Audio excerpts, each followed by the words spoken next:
I see it right here in the corner of my screen. No, you're fine. Yeah. Well, I'm better than Dallas Cowboy fans right now. Boy, Jerry Jones screwed you guys big time.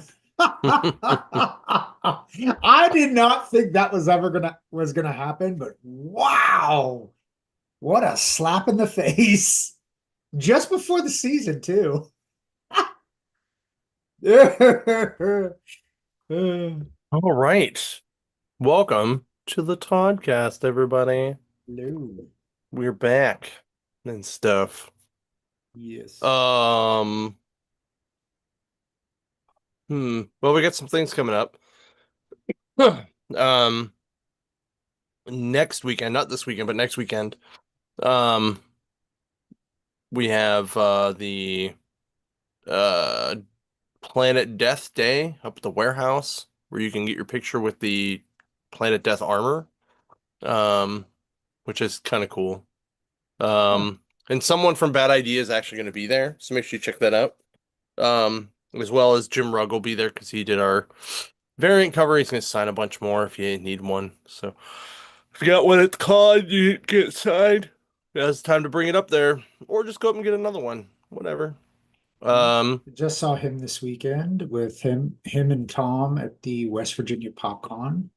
yep, So everybody that went to that show, I hope everybody had fun. yeah. I realized it was going up against Harrisburg, which that was that Todd said and he did good at Harrisburg too, so well, we're good. it's closer to Philly too, so that doesn't surprise me. Well, Like for what we he took, it surprises me because I took Silver Age, but he took some like real high end stuff, so he yeah. did better at it than I did. But I did not do as well with Silver Age there, so I don't know why, but whatever. Well, Um, it was it the same stuff we took to NeoCon? Same yeah, exact stuff. Yeah, that's why he did well. It's really good yeah. books. Oh yeah. Yeah, when you have really good books, you get good results in usually. Usually. Yeah. I mean, Not all the time, he did but some really good sales with it. So, and then we also have next weekend, um, Tune Fusion, right? Next weekend, yes, yeah. that's called Two Fusion. Pittsburgh Tune Fusion, which will be downtown at the David L. Lawrence Convention Center.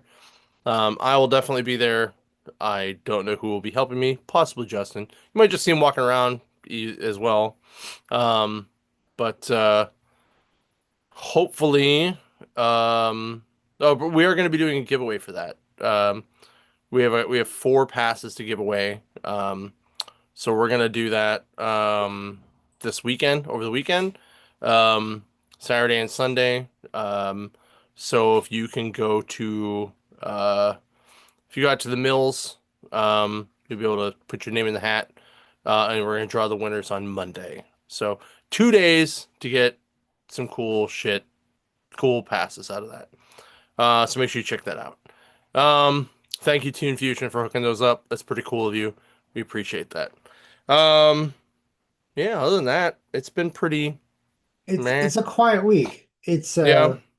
no major It was a big movies. release week though. Like I have a huge pull this week. Oh yeah, there was a lot of books, but nothing that I was really super sticking out. Like we a lot of books, but nothing that stuck out in the mind.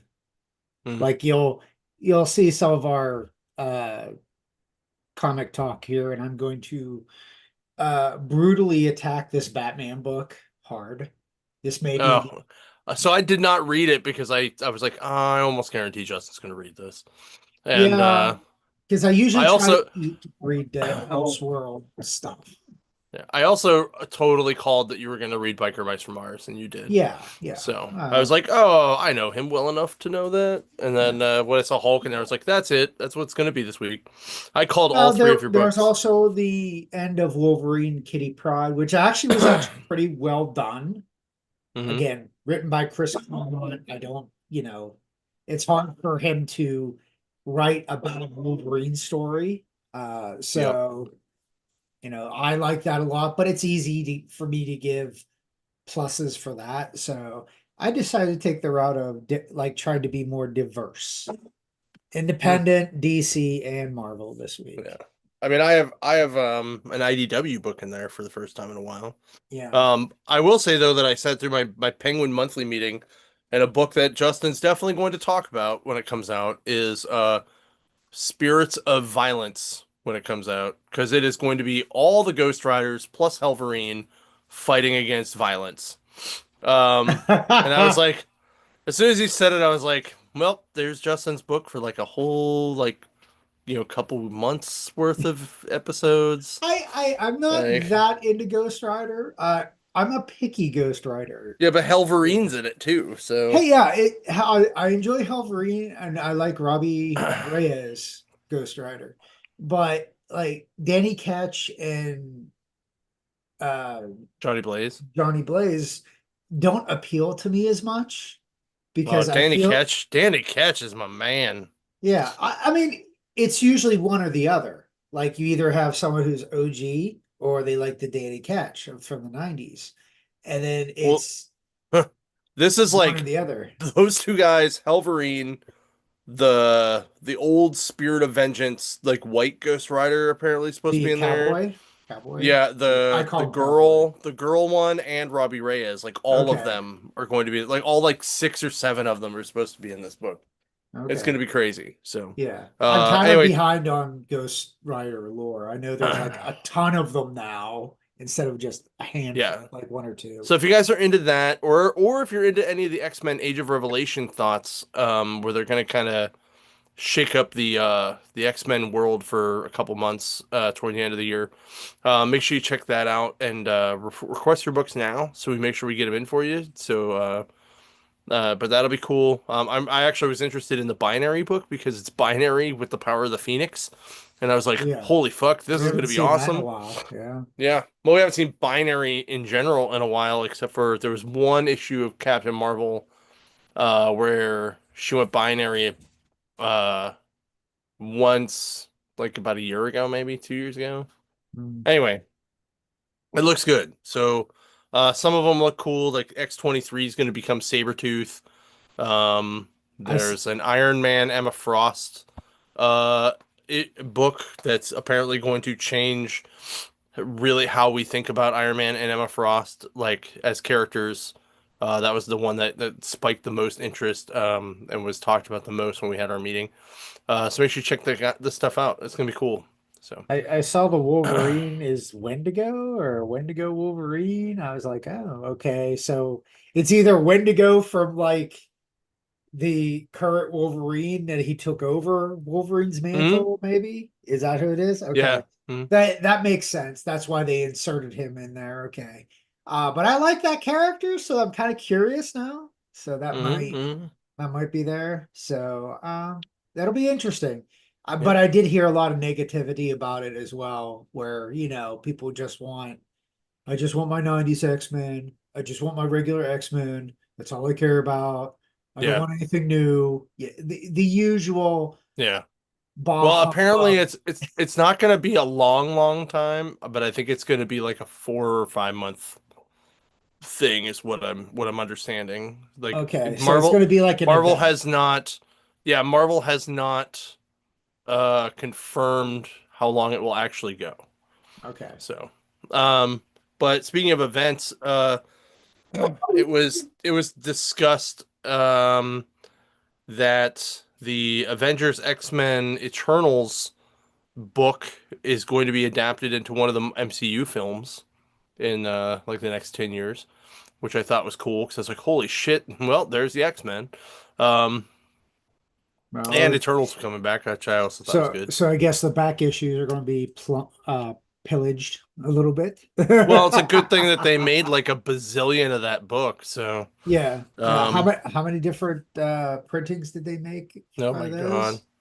Well, they didn't need to. They had that free comic book day issue one, and it was like Oh, literally you're like talking about the current one, not the the previous one. AXE. Yeah, yeah, yeah, yeah. Yeah. Not Yeah. the previous one where it was the Phoenix Force and they were going up against. No, no, no, no, no. That was Avengers versus X-Men, which is different. Yeah. This is Avengers, X-Men, and Eternals, like the Judgment Day one. Okay. Okay. That's what I'm talking about. So, All right. um, Yeah. We'll see how yeah. that goes. Also, Peacemaker is back. I'll be doing a spoiler-filled review of the first episode here because the second episode will actually start airing or drops when we're done with this show. So I'll watch that then. But I'll talk to you guys all about it after we do our comic reviews. So, Yeah. other than that, I think that's it. I think we're ready to do comics. Yeah. So, all right. Yeah. No celebrity deaths this week, or significant celebrity deaths, I should Right. say. Well, we're gonna get your shit posting right out of the way here. All right. All right. We got Immortal Legend Batman. And this is an Elseworld story. So before everybody gets their panties in a bunch, this is not OG Earth One, Earth Prime Batman. This is a Batman from space. Because it starts out in space with a spaceship being shot down, shooting down another. Apparently the spaceship that got shot down was a smuggler. Um, and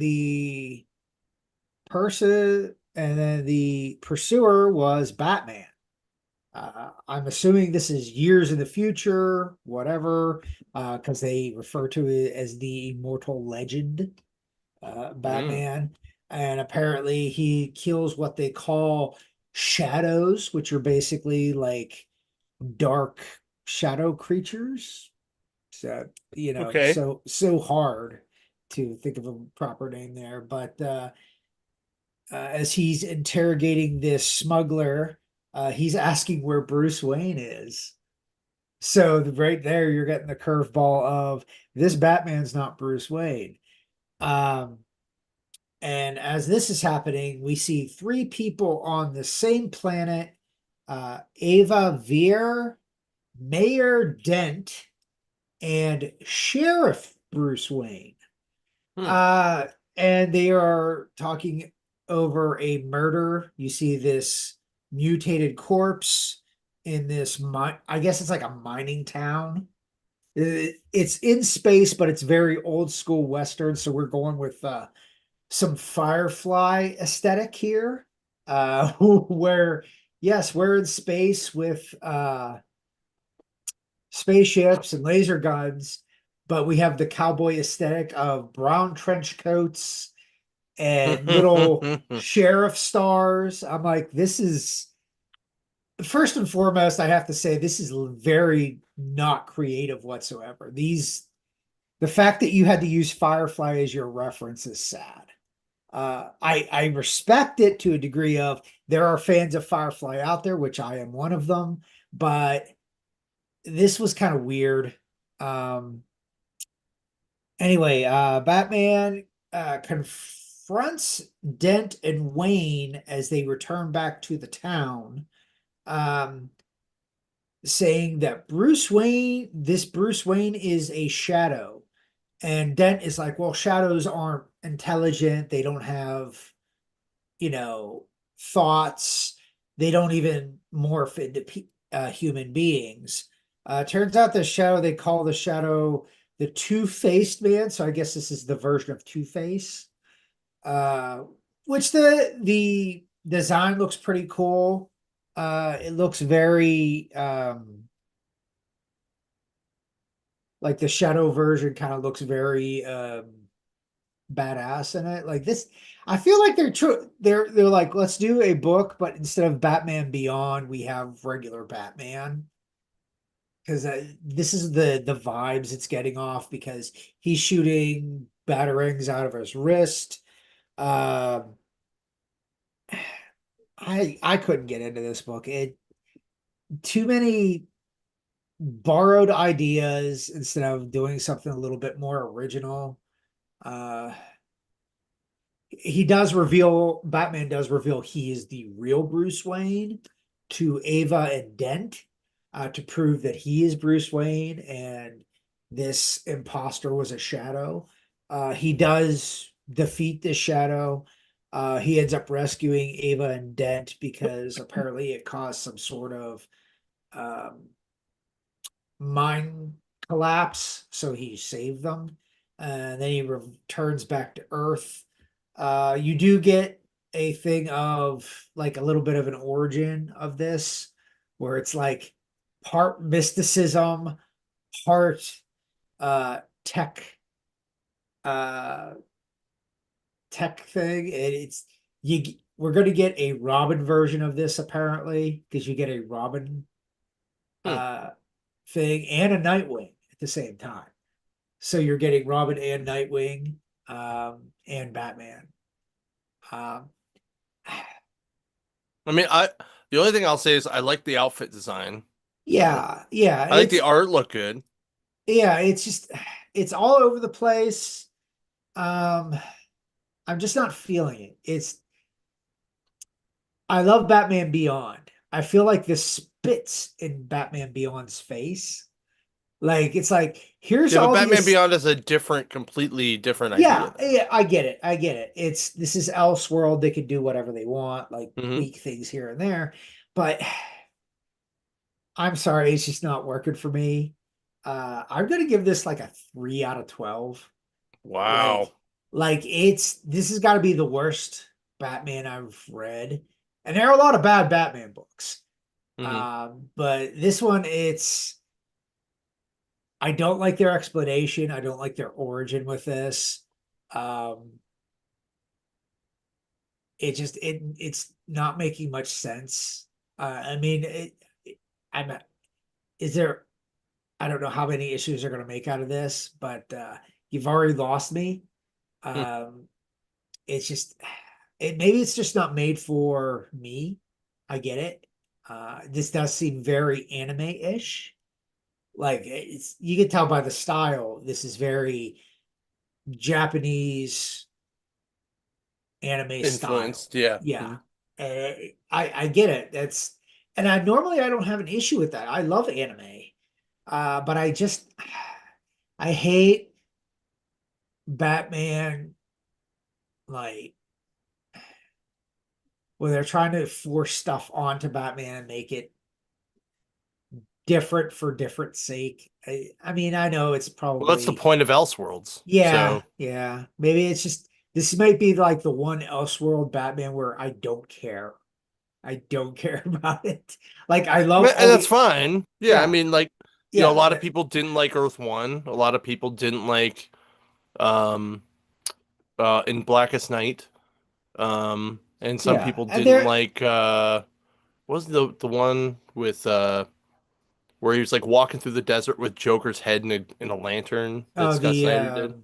the Omega with the Omega and being Hmm. there. Forget the name of the title, but Yeah, I love that. whatever that one was called. Yeah, I love that. But this one just felt forced. Like, it's not subtle differences. This is just like it reminds me of late 80s He-Man when they were trying to reboot the original He-Man and go from Oh, you mean the blonde, space He-Man, yeah, long hair, blonde, where it shitty was with the futures. It was future He-Man, like where he was went to it the future. yeah. Yeah, And then like he goes into his own future, and that's yeah. yeah. Yeah, this is what it feels like to me, where it's like, Hmm. oh, immortal Batman. I'm like, okay, what makes him immortal? They don't explain it. And I'm like, okay, this is really, I'm like, explain. No explanation. I'm like, okay, well, maybe Hmm. they'll explain it later, but as far as this is probably gonna be my first Elseworld Batman that I will not have in my collection. This is I have all the other ones. Like I love Elseworld Dracula Batman. I like uh Gotham by Gaslight. Gotham by Gaslight Batman. Like I love those because they're probably it's the time, like a period piece, and I love like old school Dracula stuff. This just feels ugh, I don't know. Just it's something that rubs me the wrong way, and I just can't force myself to like it. It's all good. All right. Moving on. Whoops. There we go. Green Lantern 25. Um, so this book, so the artist changed from the other books in this book. Um, this Are they artist are they riding like is dragon versions of their no, I'll explain that in a rings? second. So this is Viken Mart or Marion, um, who he's done a lot of cool art. He's got a very anime style. Um, I talked to him a little bit at Heroes Con, and I do like his style, and it very much so fit this book. But it's still Jeremy Adams continuing his story. So the where it starts is so everybody is breaks through the source wall finally, because they're getting kind of summoned and they don't know what from. These are what is over there, and it's this other universes, the other side of the source wall's versions of their entities is what it is, right? So the green one would be uh why can't I think of his name? It's not well, the orange one's Parallax. The purple one is the Predator. And the green one is Ion, right?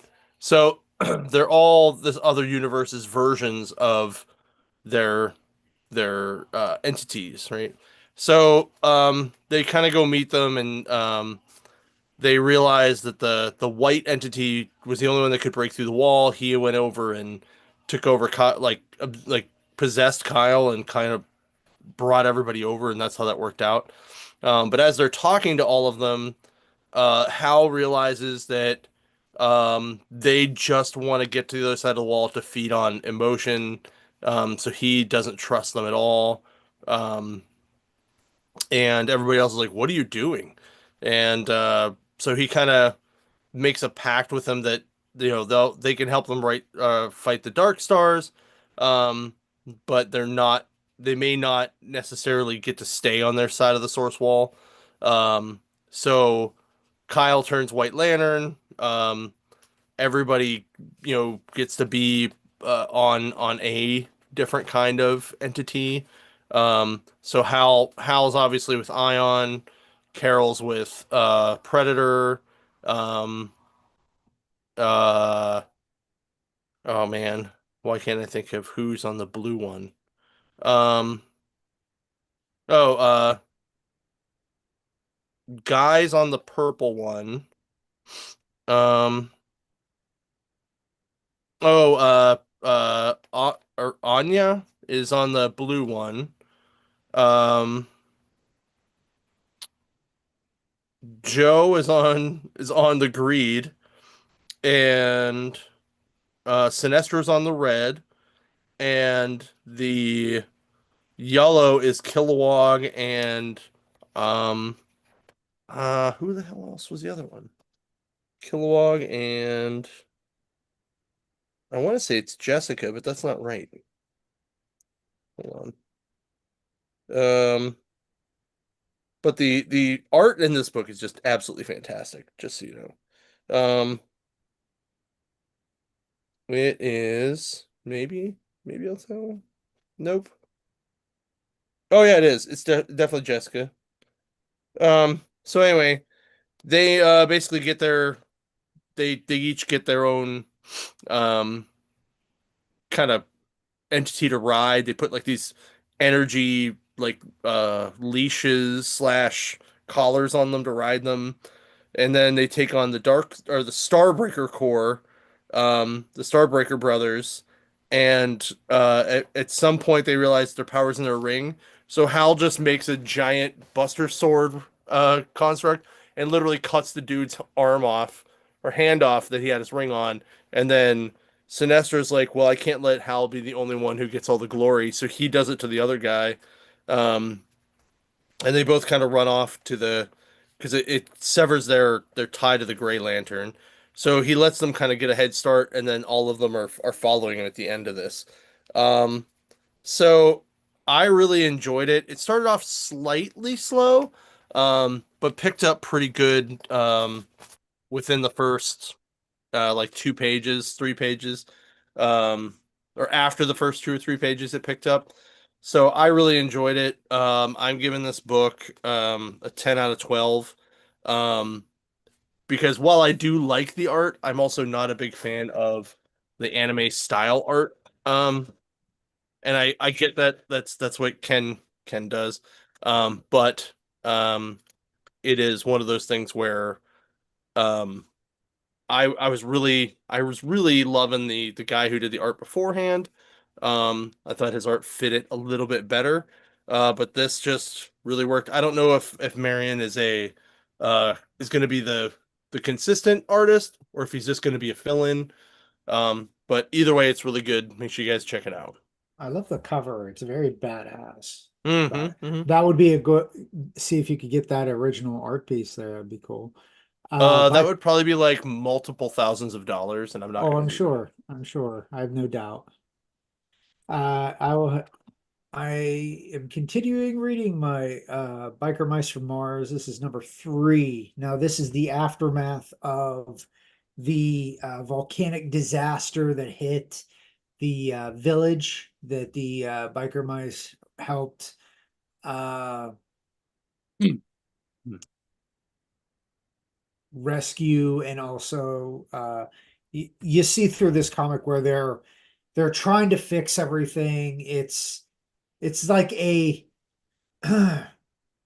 it's like a rescue mission uh, with the Mars version of FEMA, so to speak, where they're rescuing, they're trying to rebuild, they're trying to evacuate the citizens, stuff like that.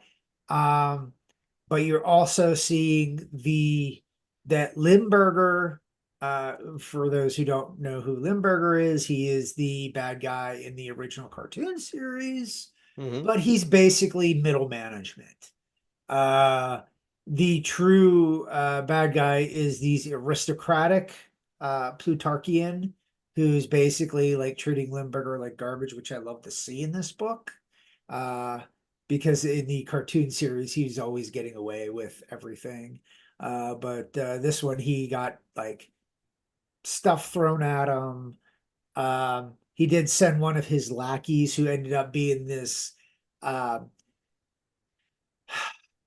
a heavy metal guitarist, uh, which again, I understand, heavy metal's evil and all, but I'd love to see a comic book, other than what Murder Falcon, where heavy metal is looked at as a positive thing. But the heavy metal guy is a henchman. Apparently, he has the power to use his guitar to cause damage, which he does. Um, the biker mice fight him, take care of him. Uh, and but as they do that, they can't find uh, Carbine, which is what's his name's girlfriend, the leader of the female mouse that's in the love interest there, and she's also in command of the army and whatever. She's missing. So that's the way the book ends. This was fun. It's again, you're getting more peak of what happened on Mars before these guys came down to Earth, before the cartoon even started. So we're getting closer to, you know, how they are, like how they're, what happened to them, this, that, and the other, because we haven't gotten to the fun part where they look like they get tortured and captured and stuff yet. I'm sure that's going to come eventually. But I'm really am enjoying the origin background of these characters. We don't get to see them until they come to Earth in the 90s cartoons. So I love seeing the story. And it's interesting. It keeps everything relevant. Everything's connected. Um, the art is fun because it's looks. they look at pretty much on par with what the 90s cartoon looked like too. So it's, I can't complain. There were no like liberties you know, taken with that. Um, but I'll give this a solid 12 out of 12 on this. I'm really enjoying this. That's It's awesome. fun. I was not Yeah. expecting a 12 out of 12, but that's awesome. I like Biker Mice. It's one of the last like 90s cartoons that I think got like screwed over because people were kind of tired of watching cartoons or the Oh yeah, company. because they started shifting to like the beginnings of CGI and stuff like that around then. Yeah, I get it. Yeah, yeah, where we got the weird 90 or the mid 90s to late 90s stuff that looked like garbage. And Well, I mean there was Beast Wars, there was Reboot, yeah, there was Reboot a was couple other ones. creepy. Reboot Yeah, was creepy. I liked Reboot. I thought it was good. So, all Yeah. right. My next book is Speed Racer number 2. And this picks up right where Speed Racer 1 left off. So Pop's in the hospital, and Speed and Sprittle are like, "What the hell do I do?" They find out he needs a heart transplant, and the only way to afford a $1 million heart transplant is Speed's going to race against his father's wishes. So he takes the Mach 5, goes up to a qualifier. The cat gang guys kind of give him shit and then tell him like, you could be part of our team if you win. Your brother was part of our team, and he's like, well, my brother died while he was racing for you, so fuck off. Um, so then he goes and finds Trixie, um, and the so the Turnwell Enterprises um, driver, um, oh my God, what is his name? Hold on, Piston Powers, goes on strike.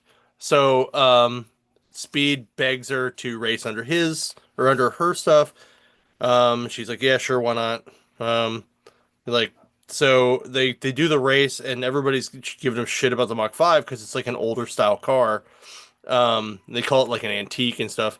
And uh, surprise, he wins the race. Um, he kind of embarrasses the Cat Gang guys. The announcers love it. Um, he does a lot of spring-loaded jumping over shit. And then at the end, Racer X is saying, I will stop you from getting basically like from winning all the time." And then the Cat Gang is pissed, and they're just gonna try to kill him. Um, so it moves very quickly. Ha, Speed Racer joke. Um, and it was a lot of fun. I think this book like at least leveled out a little bit more from the first one to this one. Um, the art is really, really nice in it. Um, and overall, I really enjoyed it. So I'm going to give this an 11 out of 12. Um, Even though like I'm not a huge Speed Racer fan, I just really, really enjoyed the shit out of this book. And I'm not even like a Formula One guy or a NASCAR guy. I just really enjoyed it. Like it was very well written and very well drawn. So check check it out. All right. My last book is Incredible Hulk number 28. Um, we're getting closer to finding out um, I guess what the Hulk's true origin, I guess, and more about the the elderly evil, whatever you want to call it. They keep changing names.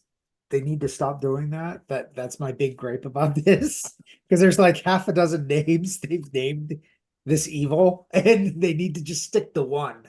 Stick to one, like please. Uh, but Hulk runs into Inspector Pinkerton, and for those who don't know who this is, you haven't been reading Strange Academy because apparently he is a ghost detective who who works with the Academy, worked with Brother Voodoo and Doctor Strange, and so he's teaming up with Hulk because they're trying to find Brother Voodoo because the seal that Brother Voodoo put on Hulk to protect him from the evil is weakening, and he needs it to either get strengthened or fix it, whatever you want to say. So Pinkerton and Hulk search for Brother Voodoo. They search it looks like an abandoned castle, almost looks like Frankenstein's castle. And as they go search, there's a basement, and it kind of looks like Frankenstein's castle because you see all these corpses, uh, all modified to like what they even look kind of like Frankenstein. Um, Hmm. and one of them attacks Hulk. Of course, Hulk beats the crap out of it, and uh, they're like, "Your seal is weakening. We almost have you." Uh, this is where they run into Brother Drum, which is Brother Voodoo's Hmm. actual brother. Okay, Yeah, the one that's dead. yeah. Yeah. Apparently, he came and he joined the side of this evil, blaming the Hulk for apparently them attacking Brother Voodoo and this, that, and the other, which we still don't know the extent of what's like everything, but apparently he kind of dismisses Inspector Pinkerton. He just kind of waves his hands and that's taken care of. And then he sends Hulk into this dark realm where he sees a version of Betty. We don't know if this is Betty or not. Even Hulk questions if this is Betty, going, I've been tricked before. Like, what are you? Who are you? And she's like, I am Betty. But this is where we are all from. Like, I'm assuming anybody who has been exposed to gamma. So this is all has to deal with gamma. Uh, we may get the origin of gamma. I don't know. But it's getting really cool. It is. This feels very Immortal Hulk. Uh, without it being I want to say as confusing. It's a little bit more Okay. simplistic. But you're still getting like the grotesque. Like you're even seeing the cover here. This is definitely like Immortal Hulk-esque, where Right. it's a very grotesque version of Hulk. Um, and there and this Betty is about to explain what this is, where this is, and that is the end of this book. Very So is short. It's not very, you know, exciting book, you yeah. know, but Does it is telling the story and it is extending the story. so are we gonna get Harpy Betty or are we gonna get Red Hulk Betty? That's what I want to know. I don't know Okay. that. Well then I guess we'll find out. Yeah, So, I know they're coming out with a new version of Hulk. This has already been spoiled. Um, hmm. so this is, I'm imagining we're going to get a new evil version of Hulk. Yay, because we need another one of those. Hmm. Uh, but I'm curious about it. I want to see where this goes. Uh, I'll give it a 10 out of 12 just because it was relatively short. Um, and again, you're not seeing what happens to the girl that he's with. She's Okay. out of the picture right now. So this is just about Hulk and Banner and this, that, and the other. Betty does say that the main reason why the seal has weakened so badly is because Hulk's uh, refusal to cooperate with Banner is a big reason Hmm. why. So Okay. maybe we will see the like a reuniting of Bruce and Hulk to fight back against this evil. I don't know, but it's always interesting to see. Very cool. All right. My last book is Star Trek Strange New Worlds: The Seeds of Salvation. Uh, but before I tell you about this book, if you have not watched this week's episode, there is a Pittsburgh Easter egg in it, and you Huh. need to watch it. It is very it and like if you don't if you are not from the Pittsburgh area, you will miss it. Like if you're not paying attention. Um, but it is very funny, and I'll tell you what it is when we get into the spoiler section. But I just wanted to bring that up. All right, so this book starts it with Nurse Chapel's log. Nurse Chapel's the one third one from the left, or third one going to the right, I should say. Um, so she is basically bored, um, exploring some planets with the away team with Ortega and Spock and um, why can't I think of her name? Una, who's Rebecca Romaine's character. So from left to right, it's Ortega, Una, Nurse Chapel, and Spock on the cover there. Um, so they kind of come back to the ship and they're talking to Captain Pike, and they're just kind of like, um, like these last couple away team missions have been really boring. So Nurse Chapel um, calls one of her old friends who's exploring this ice planet, and she's like, "Huh, maybe I'll go visit you while we go to this other planet because um, that's just what we need to do." So they they end up going to this planet, um, but only because so they were going to go down there to visit anyway. Then they find out right before they were going to do that that everyone on the planet, all the life signs on the planet have disappeared.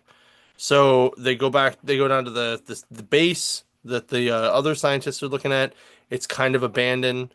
Um, they have to go 3 miles down into the planet, and they find the research facility's robot, whose name is D6, um, and he takes them even further and into like a basically a spaceship for them to travel, or sorry, it's a submarine. So they go underwater under the ice, and that's where they kind of leave off the first issue. Um, so while the art in this book is awesome, and it does kind of feel like a Star Trek episode, um, it's kind of slow, and it was very slow for me. Like as a Star Trek fan, as a fan of Strange New Worlds, which is one of the best Star Trek shows we've ever gotten, um, which by the way in the timeline falls right before the original series because it's Pike being captain, right before Kirk becomes captain, and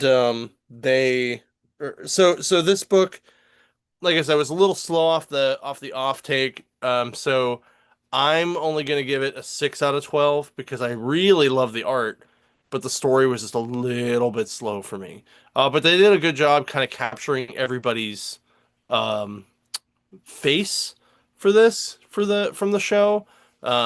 I thought they did a really good job of that, and they did write the characters. Like if you watch the show and then read this book, you can read it in their voices, and it works out really well. So that's why I'm doing that. So, but yeah, that is all of the comics for this week. So, all right, now we're gonna talk some spoiler stuffs. So, if you don't like spoilers, GTFO. Now's your time.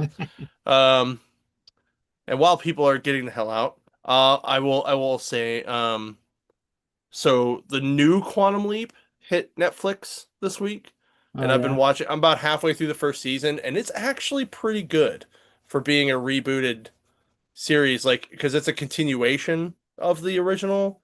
Like it's like a 30 years later type thing. Sam's still lost. They reboot the Quantum Leap program. Um, but they changed a couple things that kind of bother me sometimes. Like the guy leaping, and I think they're going to explain this. The guy leaping goes outside of his timeline. Um, and there's no waiting room where like the guy that he leaps into, the person he leaps into ends up being there.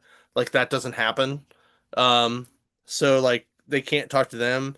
And it might just be that they updated the technology a little bit to do that. But all the stories they've done were pretty good. There was a really good one about the was it 89 earthquake in San Francisco.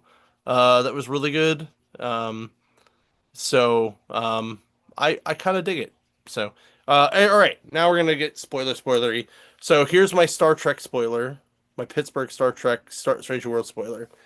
So they are that this episode this week, they end up trying to do like almost like a shore leave style place, like where they're gonna go and do like some R&R, rest relaxation, and the planet is called Pre-Manti 3. Okay. And at one point, so this episode is called Four and a Half Vulcans, right?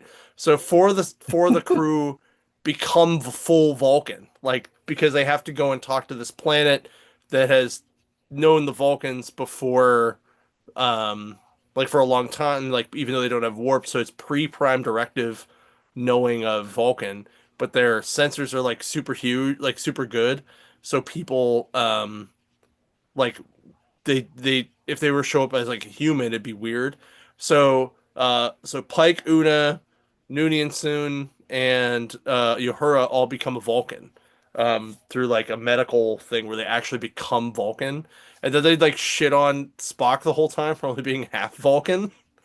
Um, and there's so Uhura is sort of dating Ortega's younger brother, and like so Ortega comes up and it's like, hey, just so you guys know, like they brought like some like sandwiches from this planet, and they're crazy good, and they put French fries on the sandwich, and I was just like, shut the fuck up.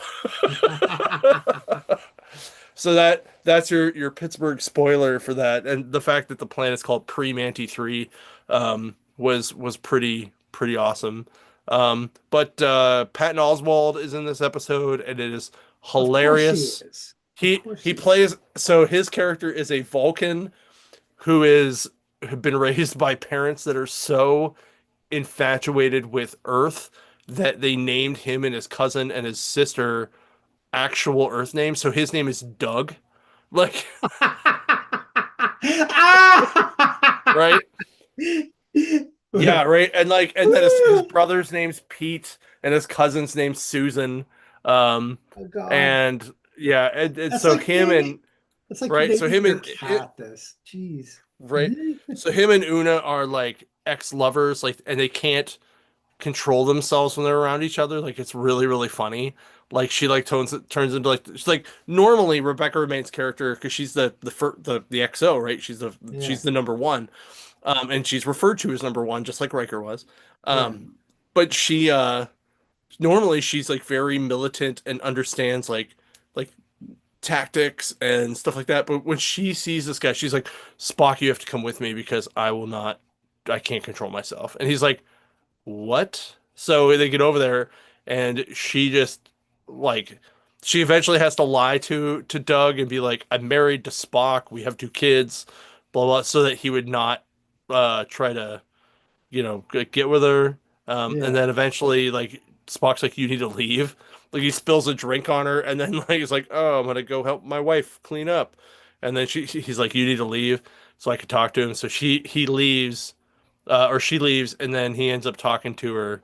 Um, and it's just really hilarious. Like this whole episode is just so stupidly funny.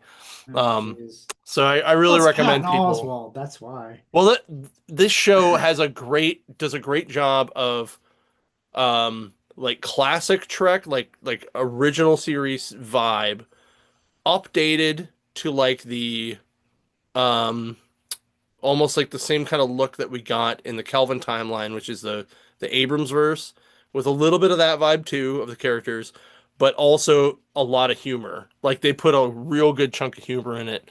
Um, like there's an episode coming where they turn into Muppets. Um, there's a episode like there was a musical episode last season. Um, So they're like just ripping off of Buffy and Angel because they did that too. kind of, but in a Star Trek way. Like Yeah. and like if you're a big Star Trek fan, you'll understand what I mean by that. Yeah. But it's very, very cool to watch. All right. Now we can talk Peacemaker. So and you have not seen this, right? So like No. but you don't care, I assume. I I watched the first season. It was okay.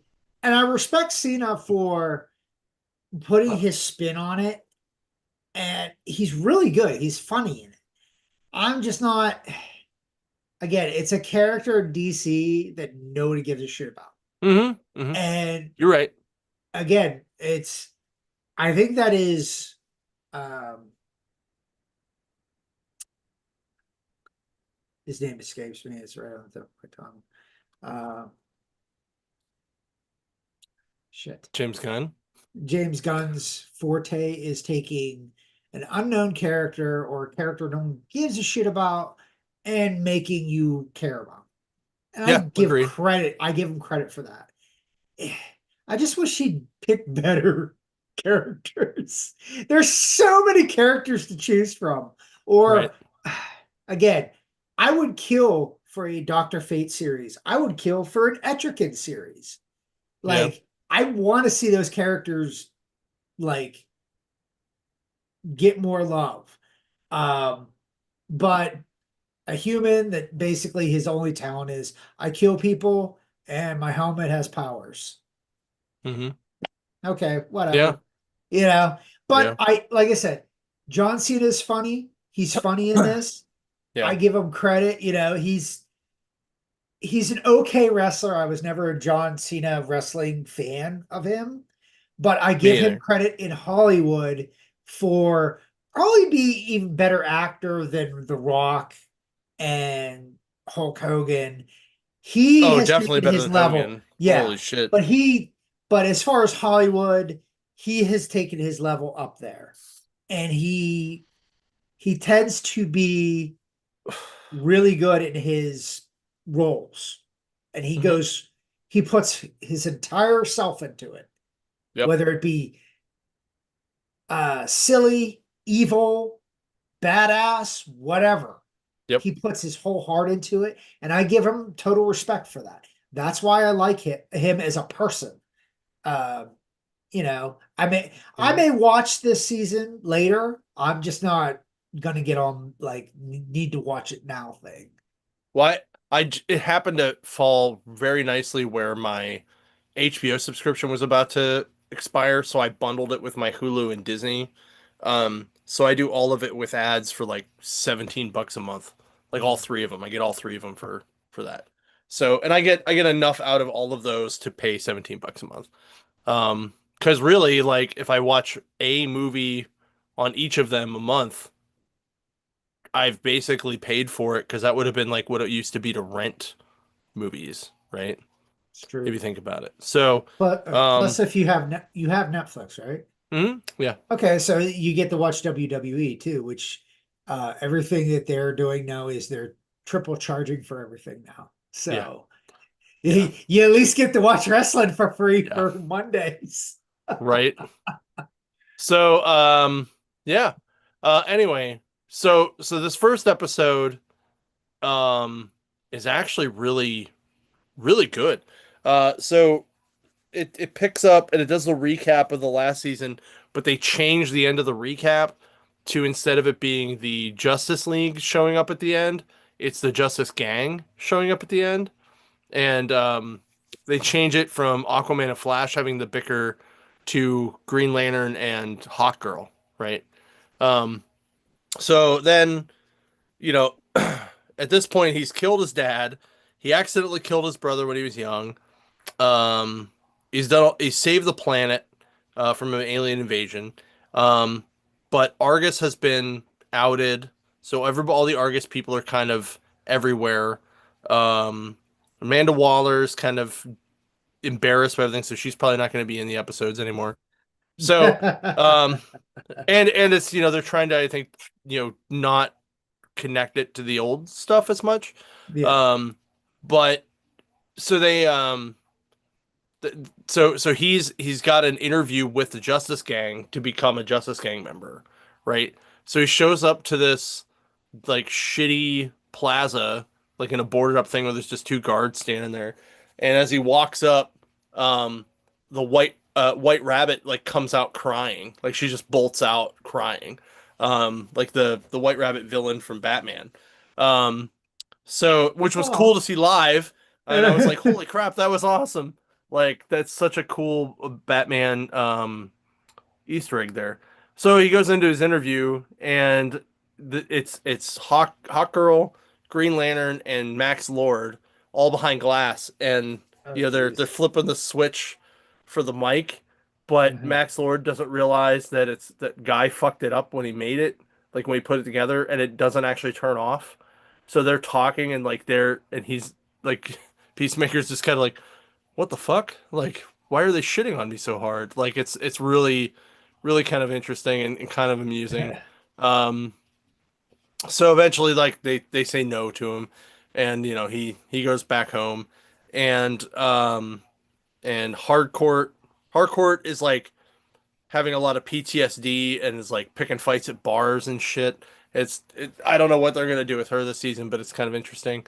Um, and then Peacemaker at some point like so he has like this pocket dimension that his dad built when he was the White Dragon, and that's where he stored all of their shit, like all of his Yeah. helmets, all the armor, everything. So Eagly wants to fly, but because it's snowing outside, um, Peacemaker's like, well, I guess I'm gonna have to let you fly around in the pocket dimension. So he opens the pocket dimension up, and he's just kind of walking around and finds Eagly like pecking on this door, and he's like, what the fuck?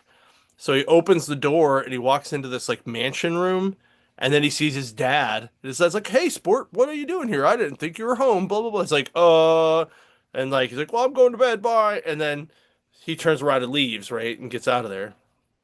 So later he comes back and after the Justice Gang thing, and he's like, I'm gonna go see what's going on here. I need to find out what's going on with this world.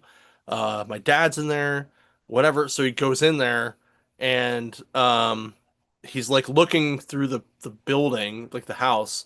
Doesn't find his dad right away. Goes out to the front porch, and his brother, who was dead as a kid in his universe, is now a full size adult in that universe and is like, "Hey, brother, what are you doing?" Blah blah blah blah blah. And he's just like, like he's just in shock, right?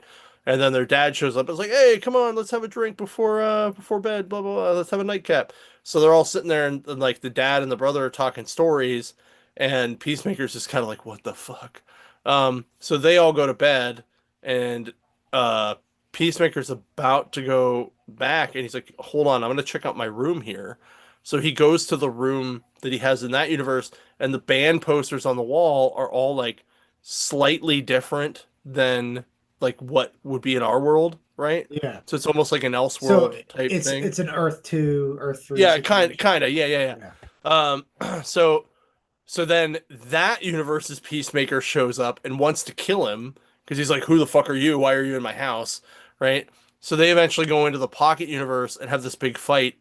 Um, where at the end that universe's Peacemaker ends up getting killed, like getting like he I forget what happens. Like he ends up oh he has like a rocket pack, and uh somehow this one's universe Peacemaker turns it on and he flies up and he like impales himself on this big Oh. spiky chandelier thing, and Eh. at the end of it it's holy shit I accidentally killed myself, right?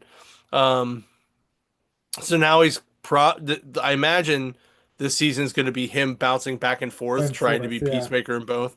Yeah. So I thought it was kind of a cool thing. I really enjoyed that first episode, and they changed the intro, different dance, different song, Oh, totally that's different. not, Yeah, no, you yeah, can't do but that. Not I with this don't like one. the song as much, but the dance is pretty good, and you can kind of see where it's gonna go through the rest Mm. of the season. So, and Vigilante's like working in like a burger place, like it's pretty funny. So I give the first episode like an 11 out of 12. Like I thought it was very good. It was very well written. The Justice Gang change to make it more accurate of what's going on now, like felt right because that was the only thing we saw was at the end of the first season. It was the Justice League and they only said like two lines. So he just recut that scene. Now I have not checked to see if I would rewatch the ending of the first season if that last episode got changed. Um, because I'm curious about that. I Um, I wouldn't think it's DC has a lot to clean up. So it's yeah. Well, they also said that the Blue Beetle movie will probably most likely stay canon in the newer universe. yeah. So, Yeah. which I Is thought it was good because I thought yeah. that movie was pretty good. Yeah, I actually watched that and I was like, I understand why people crapped on it. I do. But there was a lot more positives and negatives in that movie. So, and again, if you don't know the character, you're not going to understand Yeah. the general gist. I wish it would have I wish they would have not jumped immediately to Reyes. Like I wish they would have done Ted Cord first Yeah. and then went to him, but I get it. But if this means we're gonna get a fucking booster gold, I'm okay with it. So Does that mean we're because going to get a that plays question? I mean that play like the booster gold plays right into Hmm. the whole James Gunn Well, style yeah. thing. So Again, you're also dealing with time yeah. travel and Hmm. everything, which, Hmm. as that's where they're all going. It's everything's time travel, everything's multiverse, Yeah. so might as I well mean, as get a long as it's character better that's than as long as it's better than the version of when we got on Smallville, I don't care. Even though that episode was pretty good, and the Blue Beetle on that looked really good too. So, yeah, um, but anyway, all right. That's pretty much all we got for tonight. We'll see everybody next week. yeah, If there's stuff that you guys want us to check out, review, or change up from our discuss. normal format, or if anyone just wants to come on and be a third on here some night, let us Yeah. know. We'll totally do that. Um, And just to send off here, happy birthday to Jack Kirby because today is his oh, that's birthday. true. It is Jack Kirby's birthday. Yeah, To the king. to I the may have to go king. have a cigar now. It'll be all Uh, right. I'll do a So, shot before I go to bed tonight. Shot, there a shot, and pop a edible, and I'm going to bed. you go. So, all right.